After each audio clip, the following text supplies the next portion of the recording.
Hey, what's going on guys, and welcome to the obligatory raids video that I've been planning to put out since they came out.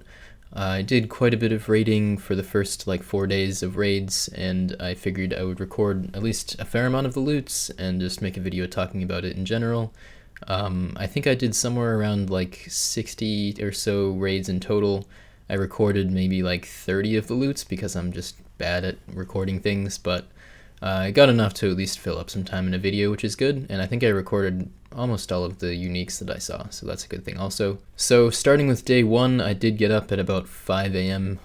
Eastern Standard Time to start raiding, and I was actually in the team that completed the very first raid, got the first kill of Ohm, which is the final boss, and that was a team of mostly Hexus members.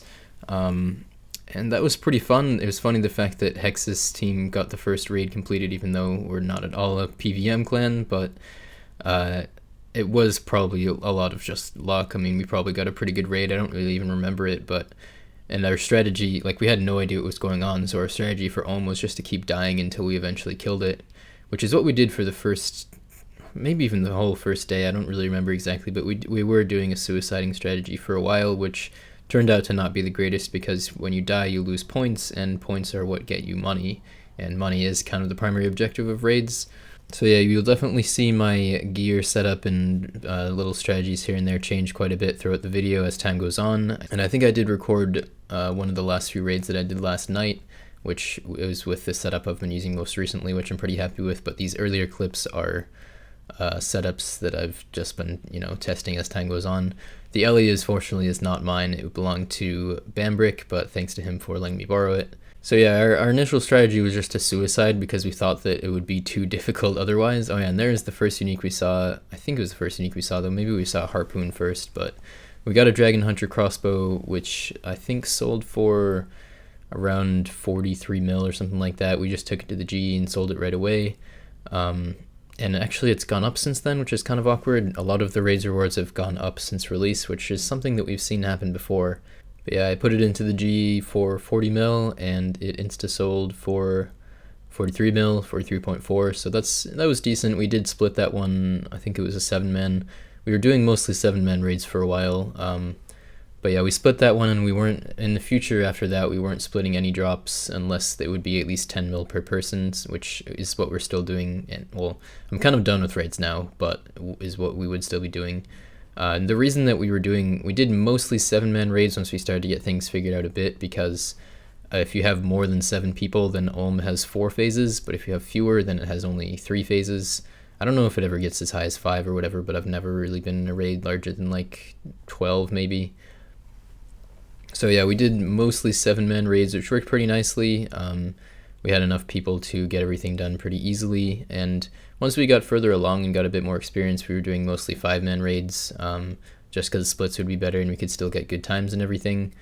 But yeah, we did a lot of 7-man, a lot of 5-man, and I was in a few teams of 11 or 12, which was alright, but I wasn't as big a fan of that just because it was so much going on at once and harder to get things done and coordinate well. So I've been showing all the loots here, and it's pretty standard stuff other than uniques. Obviously you get, you get planks, you get ores, gems, herbs, arrows, runes, you get dynamite, saltpeter, and lizardman fangs, and there's probably a few other things I'm missing.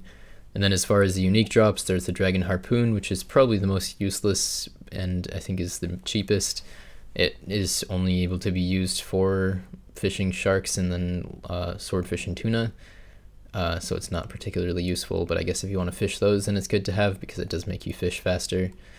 But it still sells for a decent little bit. I did get a free-for-all one there, as you saw, and I sold it for 12 mil, so that was decent. It's gone up since then, though, which is kind of sad also. But yeah, it's still a little bit of money. And you can also get the Ancestral robes, which are best in slot magic offense robes, better than Aram's. You can get the Kodai wand, which is a better master wand, basically with damage bonus and everything. And there's the Dragon Hunter crossbow, which you saw earlier, which is just strong against dragons. It's kind of like Dragonbane bolts, except it's a crossbow instead. There is the Elder Maul, which I don't know if it's really good for a whole lot. Maybe it's good for PKing. It might be good against some bosses in raids, but it's kind of like Chaotic Maul. Then there's the Prayer Scrolls, which unlock Augury, Rigor, and Preserve, but only 1 scroll per prayer. and those are very expensive, which is interesting. There's also the dragon short sword, which is also a pretty useless item. That might actually be cheaper than the harpoon now that I think about it, but it's kind of just a stab version of the scimitar, except worse, so it's probably not going to be used for much of anything. Then there's of course the twisted bow, which is by far the most valuable item. It was the first few sold for like max cash, and since then they've gone as low as like 900 mil, and I think they're going back up now. Last I checked last night, they were like 1.2 bill or something like that. So yeah, it's a very expensive weapon, but it is extremely powerful. It's basically the Hex Hunter bow, if you guys remember that from Dungeoneering. Just looks different, but it's strong against magical opponents. So it's really good against God Wars dungeon bosses, and with that and Rigor, people are hitting like 95s on Saradomin and shit like that, so it is very expensive and extremely powerful against the things that it works for. And there's also, of course, Dragon Claws, which we all know what Dragon Claws are. I think they're going for a few hundred mil now. They're, I guess, a pretty good spec weapon for PKing, but not really incredibly useful. Dragon Throne Axes are an interesting one. I didn't see any of those personally as drops, you know, but they basically, their special attack makes it so they can hit every single tick, kind of like the Granite Maul, so it opens up new possibilities for range KO potential, I guess. There's Twisted Buckler, which is just a better version of Odium Ward. It's a shield slot ranged item. And there's Din's Bulwark, which is the big two-handed shield that I don't know if it's really useful for much, but maybe there are certain niche uses, but it still is holding a decent value.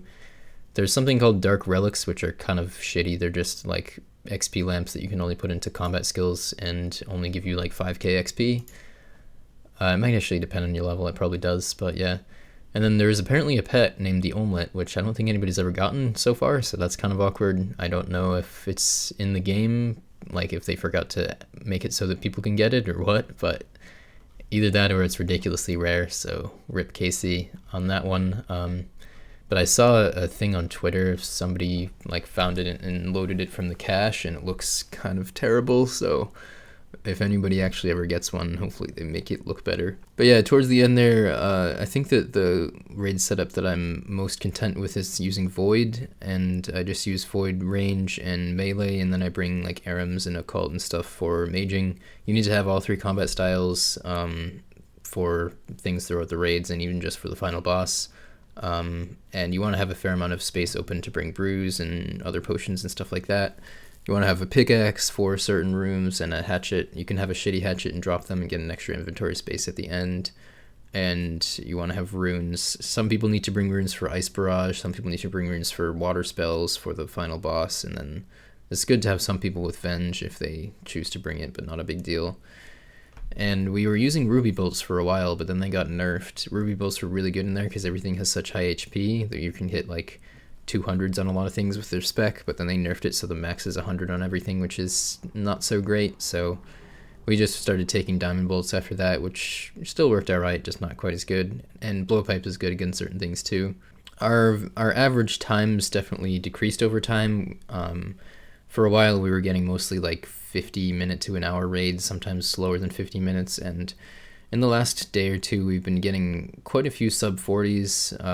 I think definitely using Void is helpful, and a lot of people like to use Verax. I'm not sure about Verax. I tried it a little bit and I wasn't really a big fan, but it's hard to tell for sure because there's just so many different variations in raids, and every raid is a bit different and it'll be better for certain ones than others. But Verax might be very good to have. I'm not really sure. You can't really do both Void and Verax, I don't think, and I've kind of preferred Void just because the range DPS is so fucking crazy.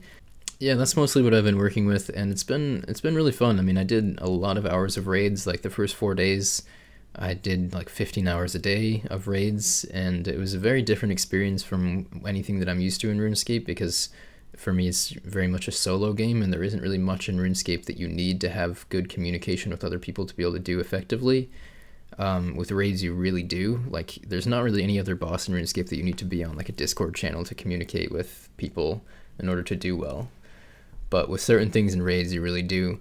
And so it was definitely a really interesting and new experience, not something that's been seen in RuneScape before, and it was definitely implemented very effectively, and it was nice to see some big content coming into the game that wasn't crucially flawed like some of previous big content. So definitely big props to Jagex on that one. It was a lot of fun, and I'm definitely glad that I did it.